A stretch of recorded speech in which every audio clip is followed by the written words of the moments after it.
Dear students, welcome to our interview for Chapter 7 on this course on global transformation.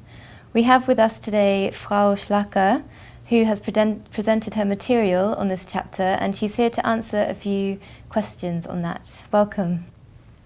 Welcome. Okay, so to begin with, you touched upon some approaches to work against these impediments that you mentioned.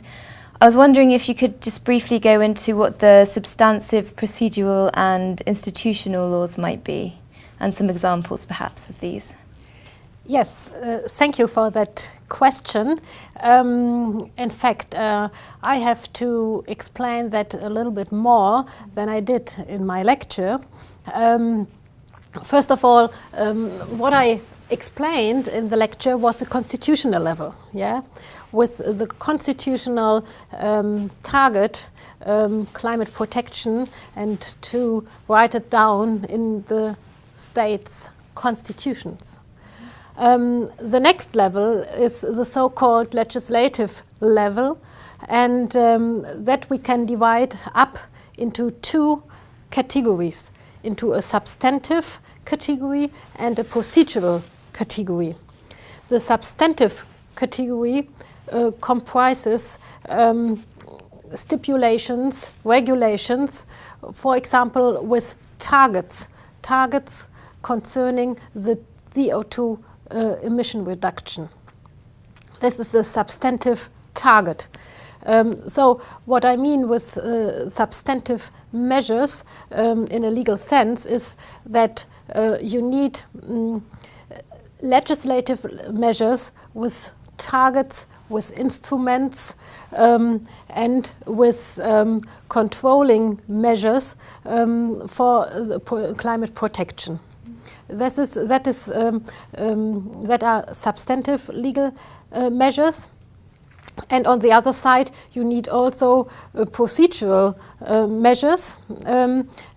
For example, a procedural measure would be to oblige the authorities to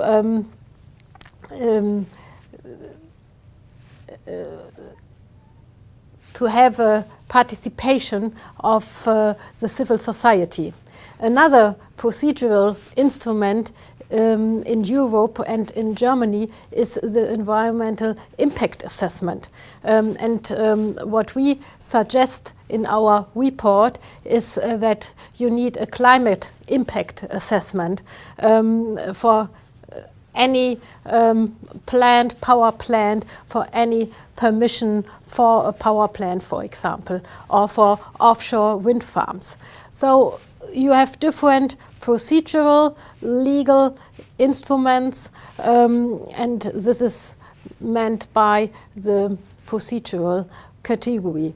And last but not least, you have the institutional level, and that means you have the authorities of a state, and these authorities, the ministries, the agencies, have to take into account climate protection. They decide about measures they want to take in future times, and they have to take into account climate protection targets. So that means that you need a climate mainstreaming through all the institutions you have in a state. And not only the executive branch, also parliament and the government. Okay. Government is the executive branch, parliament and the courts, for example. Okay, so thank you very much for getting into that. Next, I wanted to ask you what you think the risks are for this transformative legislation, perhaps. Well, there could be some risks. I will give you an example. In Europe, we need more regulations for energy efficiency. There is no directive. There is a directive on the way, but there are different barriers and impediments so that we do not have yet a binding energy efficiency directive. If there is more energy efficiency regulation, there is some in special sectors, but not energy efficiency framework directive. If there would be more efficient measures, legally binding, we could have a rebound effect. That means that you, for example, you oblige enterprises to produce very energy efficient products, for example, refrigerators. You know these different classifications of energy efficiency when you want to buy a refrigerator, for example. Then you have a very energy efficient product, but at the end, the target to have only energy efficient products is achieved, but it is not for sure that the consumer will not buy 2 or 3 of these energy efficient refrigerators. So that at the end, if you sum up the energy efficiency of one old refrigerator and 3 very efficient refrigerators, you sum up and you will come to the same result. Yeah, no more efficiency. So this is the rebound effect, and this could be a risk for a very ambitious legislation. Yes. For the EU and in the member states. Yes. So the energy that consumers save, they might expend elsewhere and undo all the good work, basically. That it is. And to prevent this result, you need more instruments. For example, you can try to stipulate a sanction. Yeah, you can try to introduce measures that at the end you have a high price for an energy efficient product. Mm-hmm. Yes. That could be measures to prevent such a rebound effect. Yes, okay. You mentioned that economic sector associations have greater conflict handling capacities than socio-environmental areas. Could you give us perhaps some examples of this? Yes.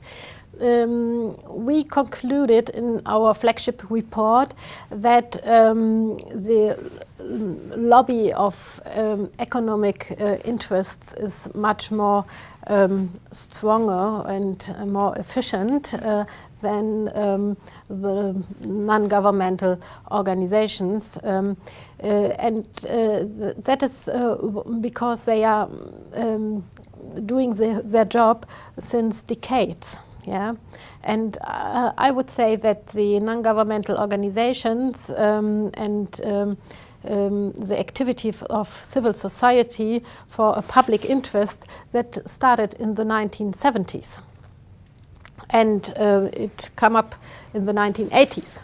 So, a characteristic of the non-governmental organizations is that they are not so good organized, and they do not have this financial capacities the other side, the economic side, has to bring in their interests in the political decision-making process. So that's the main reason. But if a state or if a society wants to support public interests like climate protection and environmental protection, they have to pay for it. So that means that they have to give money, for example, to these non-governmental organizations and to support their activities. So it's a lot more difficult for them on that side. That's a lot more difficult for them to bring in their interest and the public interest into decision-making processes. Yeah, so that's something that could be addressed, perhaps. Okay, for the next question, you, I think, touched upon the fact that citizens should be more involved in decision-making. There should be more democracy involved in the transformation. I thought maybe it'd be good to mention that education is obviously an important factor here, that people know what is going on so that they can make informed decisions. And I was wondering if this was your view as well. Yes, that's right.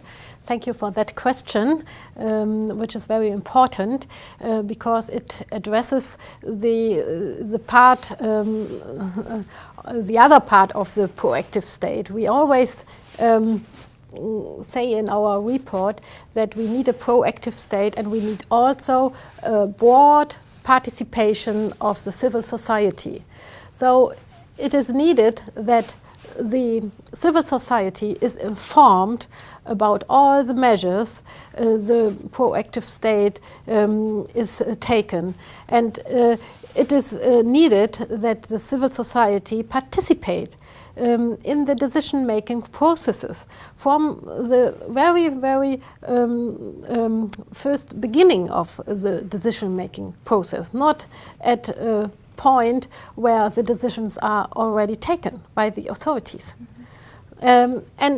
Last but not least, it is also important to give the civil society access to justice, to have the possibility to control the decisions taken by the state. Also, if it is a proactive decision in the sense of transformation. Because these decisions will affect them ultimately, so they should have a say in it. Yeah. Yes. Okay, great. We have these targets for 2020 and 2050. You also talk about interim targets. Could you perhaps go more into what these might be? Yes. It is very helpful if you have a pathway and at the end you have a target. But it is more helpful to have interim targets. And that means, I will give you the example with the target to reduce the CO2 emissions in Europe to by zero until 2050. Then you have to, now we have 2012, you have to inform also the civil society when will you achieve, for example, a reduction of 20%. When will you achieve a reduction of 30%?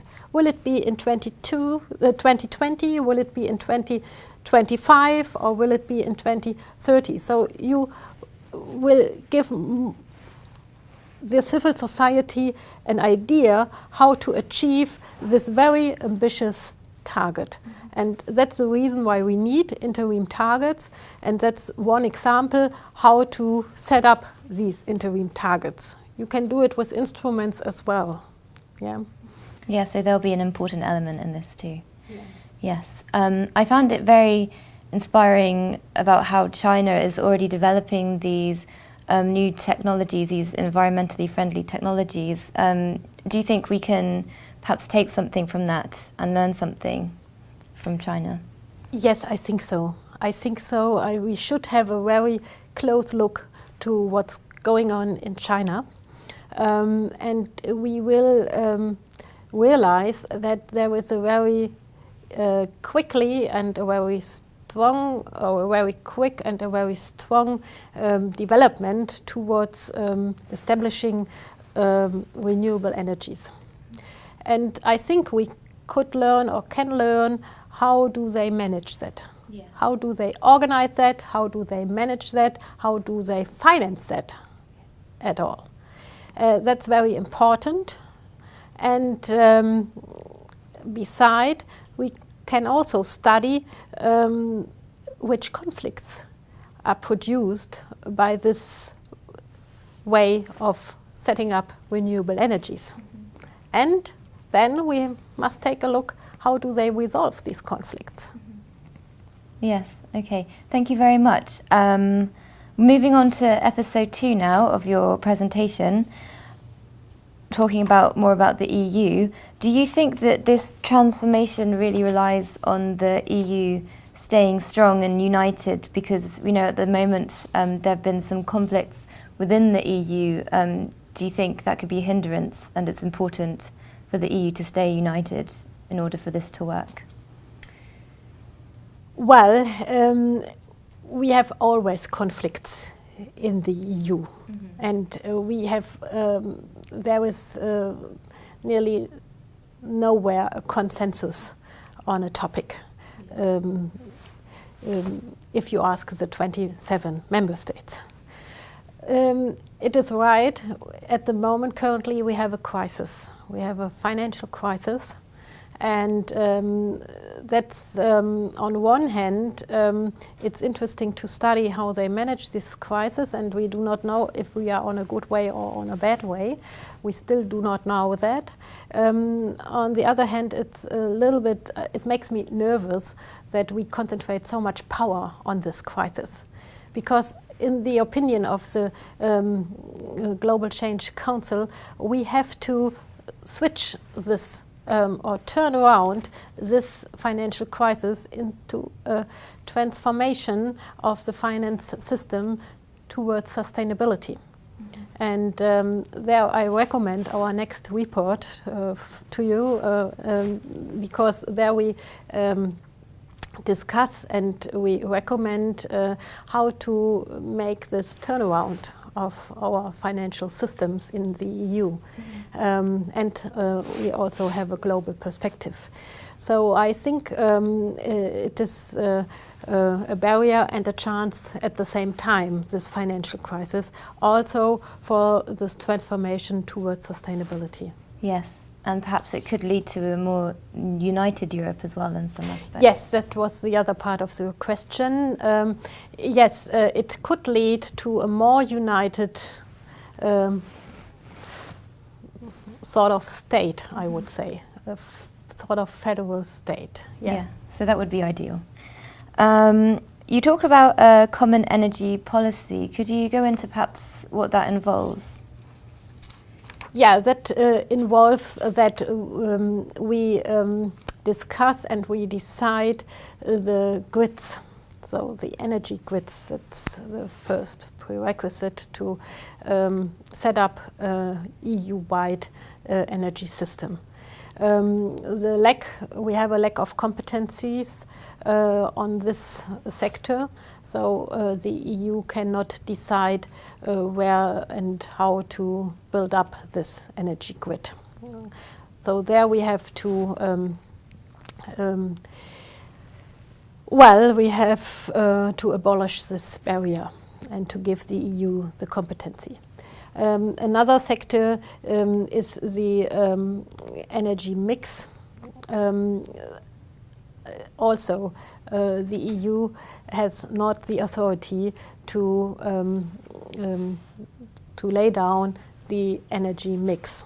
And perhaps, for example, and to say, in Europe, no nuclear energy. The EU has not the authority. It is the authority of the member states. And I think if we want to have an energy transformation, the EU needs the competencies for these sectors. Yes, so the EU needs to become more powerful as a whole then. More powerful, yeah. When you talk about climate policy mainstreaming, does this mean that all countries have the same policy then? It does not mean that all countries must have the same policy, but I would